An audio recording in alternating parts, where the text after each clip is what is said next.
తన కెరీర్లో cinema success meet కు హాజరవడం తొలిసారి అని ప్రముఖ నటుడు, ఆంధ్రప్రదేశ్ ఉప ముఖ్యమంత్రి పవన్ కళ్యాణ్ అన్నారు. తన కొత్త సినిమా హరిహర వీరమల్లు సినిమాని ఉద్దేశించి మాట్లాడారు.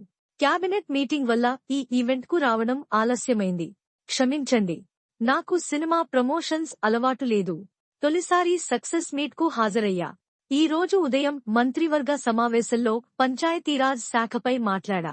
పంచాయతీ రాజ్ శాఖ మంత్రిగా నేను పంచాయతీలు చేసి సినిమా రిలీజ్ చేయాల్సి వచ్చింది. జీవితకాలంలో ఏదీ తేలిగ్గా దొరకలేదు. నా జీవితం వడ్డించిన విస్తరి కాదు. డిప్యూటీ సీఎంని కదా సినిమా సులువుగా విడుదలవుతుంది అని అనుకున్నా. కాని వారం నుంచి నిద్రపోలేదు. గత 2 రోజుల్లో నేను మాట్లాడిన విషయాలు నా 29 ఏళ్ల సినీ జీవితంలో 10% కూడా మాట్లాడలేదు అని అన్నారు.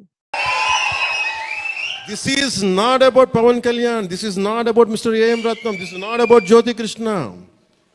This is not about for anybody to us. It's not about for us. It is about our civilization. It's about Bharatiyata. ఇవన్నీ వస్తాయి వెళ్తుంటాయి కానీ మన హిస్టరీ బుక్స్ లో మన